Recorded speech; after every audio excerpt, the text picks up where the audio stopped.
পারিবারিক সূত্রে ছোটবেলা থেকে এতক্ষণ ধরে ওদের সঙ্গে ওদের সঙ্গে স্লোগান দিচ্ছিলাম, গলা ধরে গেছি। ওরা একটাই শুধু কথা বলছে, একজনেরই কথা, তার নাম পশ্চিমবঙ্গের মুখ্যমন্ত্রী, যার জন্যই পুরো সর্বনাশ ঘটেছে। তার বিদায় চাইছে এরা। আমি বলিনি, কোনো রাজনৈতিক দল বলেনি, মানুষ বলছে। এই স্লোগান ওরাই তৈরি করেছিল, ওরাই তুলেছে। পশ্চিমবঙ্গের মাননীয় মুখ্যমন্ত্রী নিজের অপকর্মকে ভয় পেতে পেতে তিনি এমন জায়গায় এসে পৌঁছেছেন, যারা football, Mohun Bagan, east Bengal, derby এই খেলা পছন্দ করে, বাঙালির প্রিয় ফুটবল পছন্দ করে, তাদেরকেই ভয় পেতে শুরু করে দিয়েছেন। ডার্বি বাতিল করাতে অনেকেই ক্ষিপ্ত হয়েছেন, কিন্তু কয়েকটা জিনিস আপনাদের জেনে রাখা দরকার, যে কারণে আমি আরো ভিডিওতে এলাম। আচ্ছা, প্রথমত আপনারা কি জানেন পুলিশের কাছে ইন্টেলিজেন্স রিপোর্ট ছিল এবং সেই ইন্টেলিজেন্স রিপোর্টে পুলিশের কাছে অডিও এসেছিল, যে অডিওতে স্পষ্ট কথোপকথনে বলতে শোনা যাচ্ছে যে অস্ত্র নিয়ে তোরা আসিস। অর্থাৎ অস্ত্র নিয়ে ওই ডার্বি চলাকালীন সেখানে হিংসাত্মক কিছু ঘটনা ঘটানোর পরিকল্পনা ছিল কিছু উগ্রপন্থী লোকের।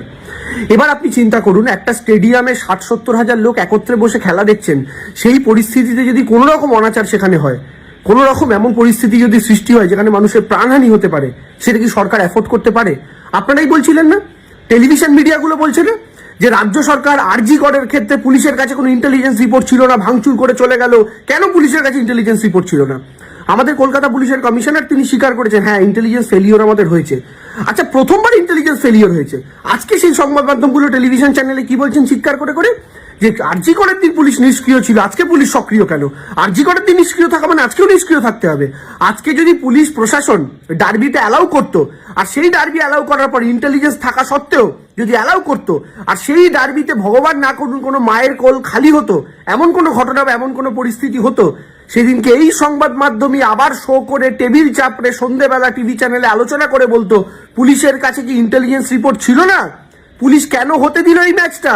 মানুষের জীবনের চেয়ে কি ম্যাচের দাম বেশি? তখন এই প্রশ্নগুলো তোলা হতো। আজকের দিনে কিন্তু উল্টোটা করা হচ্ছে। কেন? কারণ পুলিশ ইন্টেলিজেন্স রিপোর্ট পেয়ে ডার্বিটা বন্ধ করেছে। অনেকে বলছেন যে সরকারের বিরুদ্ধে আন্দোলন হতো, প্রতিবাদের স্বর ঝরে পড়তো, সেই কারণে সরকার বন্ধ করেছে। প্রতিবাদের স্বর কি ঝরে পড়তো? ঘটি বা বাঙাল ঘটির একই স্বর, জাস্টিস ফর আরজি কর, এটাই ব্যানারে থাকতো না, এটাই প্ল্যাকার্ডে থাকতো না, এটা তো রাস্তাতেও মানুষ বলছে। তাতে স্টেডিয়ামে হলে সরকারের কি যেত আসতো? সরকারের কাছে মানুষের প্রাণের দাম অনেক বেশি। কিন্তু আমি একটা কথা বলি, আজকে এখানে যে বিদ্রোহটা দেখা যাচ্ছে, আমি বলতে পারি সেখানে 20% লোক হয়তো সাধারণ ইস্টবেঙ্গল মোহনবাগান সমর্থক, যারা আবেগতাড়িত হয়ে গিয়েছেন প্রতিবাদ করতে বন্ধ হওয়ার। কিন্তু আপনারা যারা গিয়েছেন, আপনারা রাজনৈতিক লোক নন। আপনারা কি এই স্লোগান সমর্থন করেন যে কি দফা 1 দাবি 1 মুখ্যমন্ত্রীর পদত্যাগ? এই স্লোগান কে দিয়েছিল? শুভেন্দু অধিকারী। এটা বিজেপির স্লোগান। এই স্লোগান নিশ্চয়ই সাধারণ মানুষ সমর্থন করেন না। তারা আরজি করের প্রতিবাদ করতে গিয়েছেন, আরজি করের ঘটনার প্রতিবাদ করতে যাওয়া, যেটা খুব ন্যায্য, খুব প্রয়োজনীয়, যেটা করাটা দরকার, এবং আপনারা করেছেন, ন্যায্যভাবেই করেছেন, সঠিকভাবেই করেছেন। কিন্তু ওখানে যাওয়ার পর কাদেরকে শুনছেন এই স্লোগান দিতে? মুখ্যমন্ত্রীর পদত্যাগ। যারা মুখ্যমন্ত্রীর পদত্যাগ চান তারা আর যাই হোক অরাজনৈতিক নন। আর আমি বলছি, এই ইস্টবেঙ্গল মোহনবাগান সমর্থকদের যে প্রতিবাদের জায়গাটা, সেই প্রতিবাদের জায়গাটাকে 70 থেকে 80% সিপিএম আর বিজেপির সমর্থকরা হাইজ্যাক করে নিয়েছে।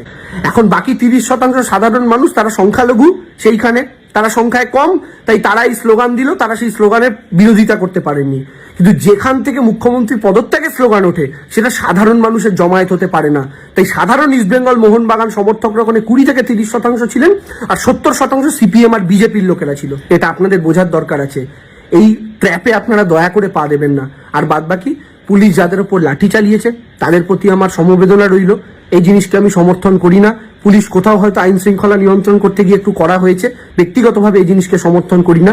কিন্তু দয়া করে আপনারা বুঝুন কেন পুলিশ এই ম্যাচ বাতিল করেছে। এবং পুলিশের একার সিদ্ধান্ত কিন্তু নয়, পুলিশ এবং 2 ক্লাবের কর্মকর্তারা সবার যৌথ সিদ্ধান্তে কিন্তু, প্রত্যেকের সিদ্ধান্তে কিন্তু আজকের এই ম্যাচটা বাতিল হয়েছে। আমি অনেক দিন ধরে অনেক জায়গায় অনেকবার এই কথাটা বলে এসেছি যে আগামী দিনে পশ্চিমবঙ্গের অবস্থা খুবই ভয়াবহ হয়ে উঠবে। কি বলবো, বাঙালি হয়ে মাথা উঁচু করে দাঁড়াবার ক্ষমতা হারিয়ে ফেলছি। পরিবারের প্রতি আমার সম্পূর্ণ সহানুভূতি রইল। আর যারা যারা এই ঘটনার সাথে যুক্ত তাড়াতাড়ি তাদের সবাইকে গ্রেপ্তার করে শাস্তি দেওয়া হোক।